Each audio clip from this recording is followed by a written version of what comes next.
Nang umuwi si Stella sa kanilang bahay ay sinabihan niya kagad si Nadine na pupunta sila sa opisina kasamang kanyang tita Rebecca. Nasabi na din ito sa kanya na tumawag ito sa kanya at nanghingi ng appointment. At dahil nagtataka ito, sinabi niya na busy si Stella. Mabuti sana kung kumagat si Rebecca sa rinason, Nadine ngunit nagpumulit ito. At sinabi na kahit hindi nila ito maabutan ay ayos lang. Paano kapag hindi tumigil ang tita mo at pilit kang hinanap? We have no choice. Ganito ang gawin mo. Ngayon ay magkasama silang dalawang na tita niya papunta sa kumpanya niya. Alam nito na hindi talaga ang nagpapanggap na CEO ang siyang may-ari kaya malakas ang loob ng kanyang tita. Kung wala siya sa mission na yon, ngayon ay baka nagulat na siya sa pagdating nito. Good morning, miss. Si Nadine ang sumalubong sa kanila sa pinakang office niya. Katulad ng laging ginagawa nito bilang pagpapanggap nito sa sekretarya. Is Mrs. Stella here? Tanong ng kanyang tita. Miss, as I told you, last night her schedule is full and I can't tell if she's going to go here today. Malumanin na sagot ni Nadine na ikinatango naman ni Rebecca. Is that so? Palihim na nagkatinginan si Stella at Nadine at tinanguan niya lang ito pagkatapos ay muli nang yumuko sa kanya. Anong sa tingin mo, Queen? May hinang bulong ni Rebecca sa kanya dahil ang akala nito'y hindi nagkakaintindi ng Tagalog si Nadine. Sa tingin ko po ay bumalik na lang tayo sa susunod kapag nandyan na siya. Filipina po pala kayong dalawa? Biglang sumingit si Nadine sa kanilang usapan, nagulat na ikinalingon ng tita niya dito. You know how to speak in Tagalog? Yes po, may nanny is a Filipina kaya tinuruan niya ako noong bata pa. Kaya din po kami naging magkaibigan ni Stella. I mean, Mrs. Stella. Gulat na sabi nito nang tawagin niya sa pangalan lang ang kaibigan. That's sweet. Okay then. Hindi pala kami mahihirapan sa susunod. Sige, babalik na lang kami bukas iha, okay? Let's go, Queen. Tumalikod na sa Rebecca kay Nadine ikinataranta nito. Plano pa naman nila na wag nang patuloyin muli doon sa Rebecca.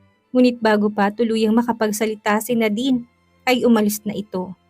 Wait, miss. Hindi na natuloy ni Nadine ang sasabihin niya nang ilingan siya ni Stella. Tumalikod na ito sa kanya at sumunod sa kanyang tita, kaya napabuntong hininga na lang si Nadine. Alam niya na nahihirapan din si Stella dahil tita niya ang kasakasama niya palagi. Bahala na, nasabi na lang niya sa sarili at bumalik na sa kanyang trabaho. 3 araw ang lumipas at patuloy pa rin ang pagpunta nila sa kumpanya and still, hindi pa rin nila nakikita si Stella. Siyempre, paano nga ba nila makikita si Stella? Kasama naman talaga na Rebecca ang tunay na Stella. Bakit ba ang hirap mahanap ngayon ni Mrs. Stella? Frustrated na sabi ni Rebecca at napaupo sa sofa. Naruroon sila ngayon sa office ng magulang kung saan nandoon din ang mga ito't maging siya, si Stella. Sa nakalipas na 3 araw ay madalas na rin silang nandoon dahil na rin kay Rebecca.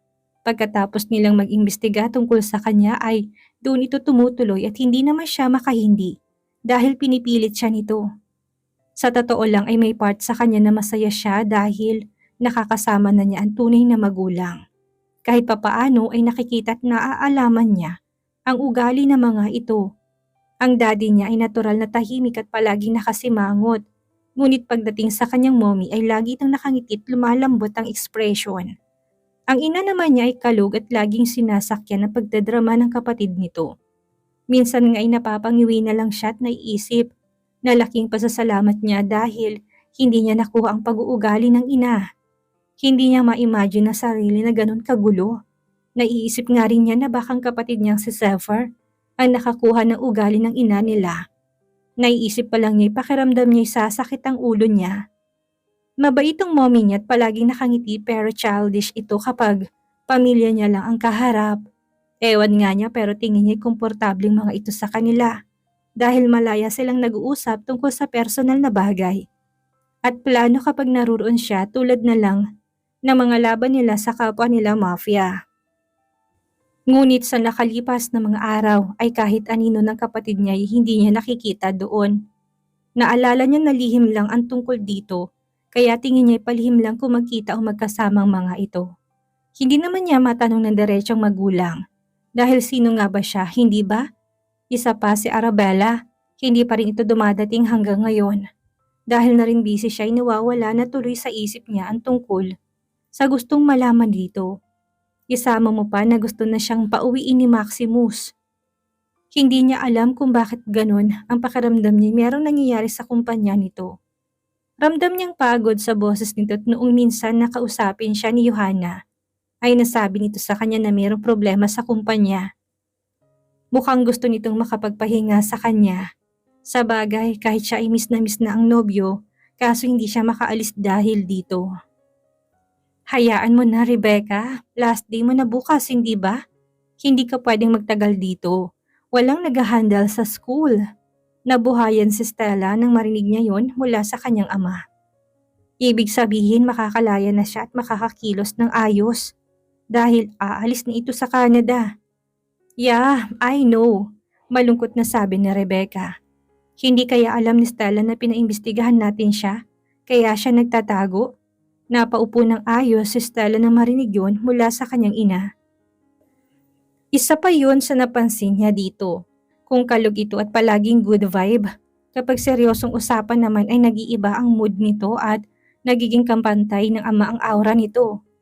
Hindi niya alam kung paano ito nagagawa ng ina ngunit may part sa kanya't naisip na namana niya yun sa ina. Hindi man siya ganun kakalog katulad nito ay ganun siya most of the time kapag seryoso. Malaki ang posibilidad mahal ko, sabi ng daddy niyan ikinatango ng mga ito. Kailangan na naming gawin ang plan B, nasabi ni Stella sa kanyang isipan at palihim na kinontak si Nadine at sinabing gagawin na nila ang plan B. Bumuntong hininga na lang siya nang mabasa sa sagot ng kaibigan na okay at sinabing ready na to. Nakinig na lang siya sa usapan ng mga ito at hindi nagpahalata ng kung ano pa. Kinabukasan, ngayon ang last day ng tita Rebecca niya, yet yun din ang huling punta nito sa opisina nila. Nang makarating sila sa office ay ayon kay Nadine, naruroon na si Stella. Natuwa si Rebecca sa narinig at tinatid sila nito papunta sa loob ng office nito. Naruroon na nagpapanggap na CEO na kagad silang sinalubong at binati. Ayon dito ay paparating na si Stella. Ang tunay ni Stella naman ay tahimik lang at nakikinig sa usapan ng mga ito. Hanggang maya-maya bumukas ang pinto at doon lumabas ang kamukhang kamukha niya. Ngunit itim ang mga mata nito at merong nunal sa ilong nito. Kasunod nito si Nadine at palihim na nagkatinginan sila ng tunay na Stella. Ngumiti si Stella sa kanya't binulong ang salitang thank you at alam niyang nabasa ni Nadine yun sa kanyang bibig. Yun ang kanilang plan B, ang kumuha ng ibang babae at magpanggap bilang siya. Mukhang success naman ito lalo na at agad naniwala ang kanyang tita Rebecca at kinausap ito. Ayon sa peking Stella, naging busy ito kaya hindi kagad nakapunta doon. Katulad ng plano nila ay umaayon ang lahat doon.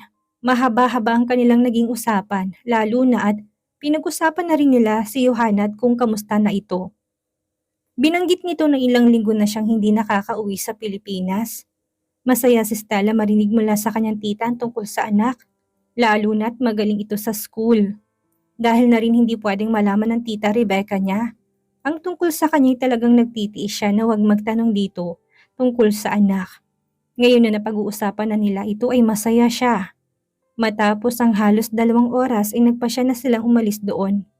Nang makapasok sila sa kotse ay nagsalita si Rebecca. Merong mali. Mali po? Tanong ni Stella habang nagsi-seatbelt. Paano expected na nilang alam natin na si Stella ang tunay na may-ari ng Moonsibi? O Moonlight rather? Hindi ka ba nagtataka? Natigilan si Stella sa linggong tanong ng tita niya. Dahil doon, bakit nga ba nakalimutan niya ang bagay na yon? Wala pang ibang nakakaalam sa totoo pwera na lang kung paimbestigahan siya. Shit, I messed up. Nabulong ni Stella sa kanyang isipan. Paalis na ako bukas, Queen. Gusto ko imbestigahan mo sila, Stella. Tignan mo kung kabilang sila sa organization. Malaki ng kumpanya niya. Sigurado ako na mafia rin siya tulad natin. Hindi kaya iniba niya lang ang information tungkol sa kanya? Hindi ibig sabihin, malaki ang chance na siya talaga sa Stella namin. Biglang nakaroon ng excitement sa mata ng tita niya pagkasabi nito noon. Kamukhang kamukha ni Johanna si Stella noong bata pa. Malakas talagang kutob ko na siyang pamangkin ko. Muli itong lumingon sa kanya tinawakan na magkabila niyang kamay. Ikaw na nga asahan ko sa bagay na ito, Queen. Malaki ang tiwala ko sa'yo. Hindi lahat kami. Sobrang gaan ang loob namin sa'yo, kaya ikaw ang inatasan namin sa paghahanap kay Stella. Please, find my niece. Kung alam mo lang kung gaano kalungkot ang ate ko noong nawala ang anak nila. Mabuti na lang dumating si Kusang napahinto sa Rebecca na muntik na niyang mabanggit ang tungkol sa pamangkin pa niyang isa. Walang iba kundi si Zafir. I mean, mabuti at dumating ka. Malakas ang kutob ko na ikaw ang makakahanap kay Stella. Alam ni Stella na muntik na nitong mabanggit ang nabasa niya sa libro. Hindi na niya kailangan pa ng kumpirmasyon dahil nanggaling na mismo sa bibig ng kanyang tita. Malaki ang posibilidad na nasa paligid lang ito katulad niya. Kaakibat na mga narinig niya ay ang lungkot sa kanyang pakiramdam. Alam niya kung gaano nag-effort ang mga magulang niya na hanapin siya. Ang kaso, hindi pa yun ang tamang oras dahil meron pa siyang dapat asikasuhin. Makakaasa po kayo sa akin. Gumiti sa kanya si Rebecca at niyakap siya sandali bago sila tuluyang umalis doon. Nagpunta sila sa hideout para balitaan ang magulang nila sa naganap na usapan doon. Bilin sa kanya na Rebecca na wag na munang sabihin sa mga ito ang tungkol sa hinala niya dahil ayaw niyang umasa na naman ang kapatid niya at masaktan. Sa kanilang dalawa na lang daw muna yon. At kapag nalaman na niya ang totoo ay siya na munang kukontakin niya at siyang magsasabi sa mga ito. May problema ba, Stella? Dumating si Sanya kung nasaan siya. Mayroon siyang iniinom na red wine at katatapos na lang kausapin ng mag-ama niya. Isa pa si Maximus. Pansin na niya na mayroong tinatago ang mag-ama niya at kailangan niyang alamin kung ano yon. Meron, sasabihin ko sa inyo kapag dumating na si Nadine. Okay then, sasabayan na muna kitang uminom. Napangiti si Stella dahil sa sinabi ni Sanya, lalo na't ramdam niya ng pinapagaan itong atmosphere nila. Sa nakalipas na mga araw ay naging close na silang tuluyan ni Sanya at hindi na ito tulad noon na tahimik lang dahil dumadaldal na ito. Tila naging nakababatang kapatid na niya talaga ito at masaya siya doon dahil itinuturing niya talaga itong kapatid niya. Maya-maya pa'y dumating na si Nadine. Nagsabi itong gagabihin siya at pinauna na silang kumain dahil doon na ito kumain sa opisina nila. What's up guys? Umiinom kayo ha? May problema ba? Meron daw, kaya eto sabayin mo kami. Sagot ni Sanya dito at binigyan niya ng wine si Nadine na tinanggap naman ito. Bakit Stella? Ayos naman ang plan B natin kanina, di ba? Naniwala ang tita mo. Kunot noon na tanong ni Nadine maya-maya. Ayun na nga ang problema, Nadine. Panimula niya tumarap ito sa kanila. Meron tayong nakaligtaan. Ngayon, nanghihinala na siya nakabilang tayo sa organization. Bakit nga ba hindi ko naisip na walang ibang nakakaalam na ako may-ari ng Moonlight Clothing Boutique? Nagulat ang dalawa dahil sa sinabi ni Stella. Maging sila ay nakalimutan ng bagay na yon. Dahil nga si Stella at Queen ay iisa. Ay nakalimutan niya na dapat ay wala siyang alam bilang si Stella. Pero dahil dalawang katauhan niya ay akala niya alam na nila yon. Paano na yan? Tanong ni Sanya na ikinabuntong hininga ni Stella. Di ano pa, sasabihin ko na kabilang nga tayo sa organization. Kung sasabihin mo, di more chances na maisip nila na gumagawa ka lang ng way para taguan sila. Kamukhang kamukha mo si Johanna noong bata ka pa. It's okay, malapit na rin namang matapos ang mission natin. Nalaki ang mata ni Nadine dahil sa sinabi niya ni Stella at kagad na napatingin kay Sanya. Yes, sa ilang araw ko na pagpapanggap sa Red Organization. Alam ko na kung paano malaman ang totoong nangyari years ago. Bukas na bukas pupunta ako doon. Ipanalangin na lang natin na maging success ako. Ang hirap kayong magpanggap sa organization nila Perlita, nakakairita. Ang nakatoka kay Sanya ipasukin ang organization ng tito-tita nito. Sila Perlita. Kinontak siya ni Perlita. At wala yung mintis pero siyang umiiwas sa babae at sinasabing busy siya. Wala pa ring alam ang mga ito na alam na niya ang totoo kaya safe pa sila. Meron ng plano si Stella sa mga ito sa oras na malaman nila. Ang totoo kaya hinahantay na lang nila na matapos si Sanya dahil ito ang magagamit nila sa oras na umamin siya sa magulang niya. Worth it naman palang pag-iinom natin ngayon. Cheers to that! Masayang sabi ni Nadine na ikinatawa ni Stella at Sanya at sinakyan ang trip nito. Sana talaga'y umayon sa plano ang lahat, mahinang sabi ni Stella sa kanyang isipan. Maya-maya ay napangiti siya dahil malapit na siyang umamin sa magulang. Konting tiis na lang, Daddy, Mommy. Gusto ko na rin makilala si Zephyr. Sino kayang kamukha niya? Napailig siya sa kanyang mga naiisip at napangiti na lang din. Ngunit, maya-may nawala ang ngiti niya nang meron siyang maalala. Nadine, napahinto sa tawanan si Sanya at Nadine ang tawagin siya ni Stella. Seryoso na itong muli kaya alam nilang seryosong usapan nila at umayos sila ng upo. Takot lang nila na mapagalitan ni Stella. Nakausap ko kaninang mag-ama ko. Tingin ko'y merong nangyayari ngayon sa kumpanya. Wala bang nababanggit sa'yo si Jo Marie? Napaisip si Nadine dahil sa sinabi ni Stella. Wala naman, pero nagpaalam si Jo Marie sa akin na magiging busy siya noong isang araw pa. Hindi ko naman yun pinansin dahil nag-uusap pa rin naman kami sa gabi. Napatango si Stella sa sinabi ng kaibigan bago ito nagsalita. I want you to investigate it, Nadine. Alam ko na merong nangyayari sa Pilipinas na hindi natin alam. Alamin mo ang totoo at sabihin sa akin kagad ang malalaman mo, kahit nasa hideout ako ng magulang ko. Napatango na sunod-sunod si Nadine sa kanya. Okay, noted Queen. Biglang napasa si Stella sa iniinom niyang wine dahil sa tinawag sa kanya ni Nadine. Bakit? Queen naman talaga ang code name mo. I know, it's just nasanay lang ako na nasa Red Organization. And it feels weird kapag tinatawag niyo ako na Queen. Iling na sabi niya. Si Nadine kasi ang codename nito ay Uno, si Sanya naman ay Dos, pinagkakatiwalaan niyang tauhan niya. Baka naman kalimutan mo organization natin yan, Queen. Maraming umaasa sa'yo. Alam namin na anak ka ng mga moon, pero wag mo kaming kakalimutan. Seryosong sabi ni Sanya sa kanya. I know that already, Dos. Nakatatak sa isip ko lahat ng dapat at hindi ko dapat gawin. Pinapaalalahanan lang naman kita. Kibit balikat na sabi ni Sanya at sumingit na si Nadine sa kanila at sinabing tigilan na nilang maging formal at dapat silang mag-celebrate. Natawa na lang din sila at uminom sa ilalim ng bilog na buwan.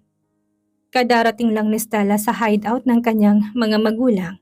Handa na ang information na sasabihin niya sa kanyang tita Rebecca at expected na niyang mga susunod na mangyayari. Wala naman siyang mapipigilan sa katotohanan. Ang mahalaga ngayon ay malaman nila ang totoo sa nakalipas na taon. Kung bakit nagsimula ang gulo sa pagitan ng tunay niyang magulang at pamilyang tumayo niyang magulang. Queen, napahinto siya sa paglalakad nang mayroong tumawag sa kanya. Kilala niya ang boses na yon kaya nang lumingon siya dito ay tamang hinala niya kung sino ito. Princess, tawag niya sa pangalan nito. Tinignan niya ito mula ulo hanggang paa. Maayos na ito at nakakatayo na ng maayos. Nakasuot ulit ito ng crochet na tinernuhan niya ng long skirt na abot sa kanyang bandang paa. Nakasuot ito ng 2-inch heels at itim na itim ang kulay ng suot nito. Ang ganda sa mata niya ng suot ng babae ngunit hindi lang magandang ugali nito. You're alive now. What do you want? Another fight? Gising niyang tanong dito. I want to say sorry. Natigilan si Stella dahil sa sinabi niya ni Princess at hindi makapaniwalang nakatingin dito. I know what we did was wrong but it was kind of welcoming from us. Everyone knows it. I've already talked to my boyfriend and he says he was sorry too. We will control our emotions just like what you said and I will not rely on my gun. Pinakaramdaman ni Stella si Princess kung nagsasabi ba ito ng totoo. Seryoso naman itong nakatingin sa kanya at ramdam niyang senseridad sa boses nito. Tumayo siya ng maayos at nag-cross arms. Okay then, good for the both of you. Is that all? What you want to say? I still have things to do. Bye, Princess. Pagkasabi niya ngunit tinalikuran na niya ito at naglakad palayo dito. Sandali. Hindi na siya magugulat kung paano natutong magtagalog ang babae. Kung si Prince ngayon nakakapagtagalog, ito pa kaya'y hindi? Gusto namin na ikaw magsanay sa amin at maging leader namin. What? Hindi makapaniwalang lingon ni Stella sa babae. Nakangiti na ito sa kanya ngayon na malaki dahil alam nitong nakuha na niyang atensyon niya. I know you heard me, Queen. Pinalitan ni Stella ng mata si Princess dahil sa sinabi nito. Again? What? Nasisiraan na ba kayo ng ulo? Sa akin? Ako? Bagong salta lang ako dito. Bagong salta pero natalo mo ng rank 1 and 50. Hindi nakasagot si Stella dahil sa sinabi ni Princess. Hindi magandang pakiramdam niya sa bagay na yon. Ayaw niya. Ayaw niya magkaroon ng responsibilidad sa kanila. No, it's a no. Sabi niya at tumalikod na dito. Tinawag pa siya ni Princess ngunit hindi na niya ito pinansin. Hinabol pa siya nito ngunit nagtago siya para hindi siya nito makita pa. Nasisiraan ng magjowa na yun. Iling na sabi niya maya-maya nang alam niyang wala na sa paligid si Princess. Tumingin siya sa paligid kung meron bang ibang tao doon. Bukod sa kanya at nang masigurong wala ay kinuha niyang kanyang telepono at tinawagan ng tita Rebecca niya. Pero bago yun ay sinad niya na munang files na naglalaman ng information niya bilang kabilang sa organization. Agad na nag-ring ang cellphone nito at wala pang ilang segundo ay sinagot na kagad ito na tila ba inaantay ang tawag niya. Queen, am I right, hindi ba? Sabi ko na, malaki ang posibilidad na si Stella ay ang Stella namin. Napangiti si Stella dahil sa salubong sa kanya ng kanyang tita. Tila tuwang-tuwa ito at nanalo sa loto dahil sa nakuha niyang information. Yes po, tama po kayo. Anong plano niyo? Tanong niya dito. Kakausapin ko ngayon mismo sina Ate Amor. Sasabihin ko sa kanilang magandang balita. Sige po, update niyo na lang po ako sa susunod na mangyayari. Yes, thank you so much Queen. Konti na lang makikita at makakasama na namin si Stella. I miss her so much. Yun lang ang sinabi sa kanya ni Rebecca at nagpaalam na ito sa kabilang linya. Hindi niya maiwasang makonsensya dahil sa narinig niya mula sa tiya. Halatang miss na siya nito. Hindi lang ang tita Rebecca niya kung hindi ang maging ang tunay na mga magulang niya. Napabuntong hininga siya dahil doon at isinawalang bahala na lang ang bagay na yon. Dahil gutom na siya nagpunta na lamang siya sa kainan doon upang kumain. Katulad ng araw-araw na ganap sa hideout ay ang daming taong pakalat-kalat at meron kanya-kanyang ginagawa. Matapos niyang umorder at nagpunta siya sa isang tabi at doon kumain. Pakiramdam niya ngayon lang siya naging tahimik. Sa nakalipas kasi ng mga araw ay kasama niya palagi ang tita Rebecca niya at ang mga magulang. Ngayon mag-isa lamang siya. Nakaramdam siya ng lungkot dahil doon. Ano bang iniisip mo? Bigla niya sabi sa sarili at umiling. Hindi siya nalulungkot, masaya siyang mag-isa. Queen, napalingon siya sa isang parte dahil tila narinig niya ang boses ng kanilang tita Rebecca. Agad na nagliwanag ang mukha niya nang makita itong tumatakbo sa gawin niya tulad ng lagi nitong ginagawa sa araw-araw na magkasama sila. Ngunit napakunot din ang noon niya nang maalalang nasa Pilipinas ang kanyang tita, kaya imposibleng nandoon ito. Kasabay na pag-alala niya sa bagay na yun ay ang siyang pagkawala ng tita Rebecca niya sa kanyang paningin. Nalaki ang mata niya dahil doon at kaagad na. Napatingin sa paligid. Hindi siya pwedeng magkamali, nakita niya at narinig ang boses ng tita kani-kanina lang. Agad niyang ibinalik ang atensyon sa kanyang pagkain at naiiling lang ang kanyang ulo. Mukhang nag-iilusyon siya. Ibig sabihin, miss ko na si tita Rebecca.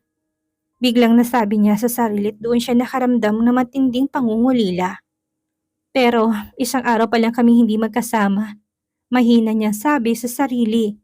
Pakiramdam tuloy ni Stella mayroong malaking parte ng pagkatao niya ang nawala dahil doon. Ayaw niya mang aminin ngunit yun ang totoo. Miss na niya ang tita Rebecca niya. Stella! No tita Rebecca, don't come near me. Biglang nagkaroon ng matinding sakit sa ulo si Stella kasabay ng pagkarinig niya ng mga boses na yun. Napahawak siya sa kanyang ulo dahil sa sakit ngunit maya-may nawala din yun. What was that? Takang tanong niya sa sarili. Hindi siya pwedeng magkamali. Boses yun ng tita Rebecca niya at boses ng isang batang babae. Ang tanong, sinong batang babae? Tita Rebecca din ang tawag nito sa kanyang tita. Ibig sabihin ba nun ay meron pang ibang pamangkin ng tita Rebecca niya?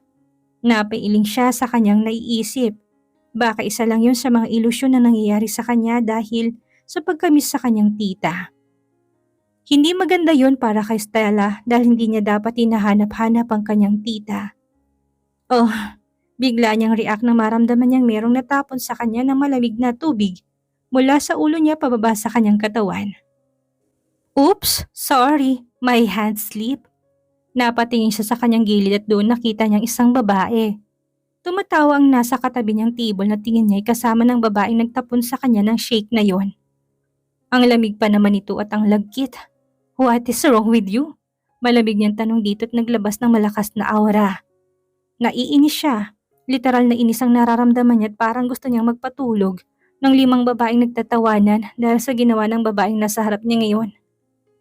Kita niyang takot sa mukha nito ngunit kaagad naman itong tinago yun at nagpanggap na hindi na-intimidate sa kanyang aura. Ha! You are acting like you are strong but deep inside you are just a weakling newbie. You even trick Prince. Lalong suma ang tingin niya sa babae dahil sa narinig. Trick? So ang tingin niya sa akin ng daya? Tanong niya sa kanyang sarili. Naipikit niya ang kanyang mata para kumalma. Kapag hindi niya kinalma ang kanyang sarili ay siguradong mapapatulog niya ng 1 buwan ng babae.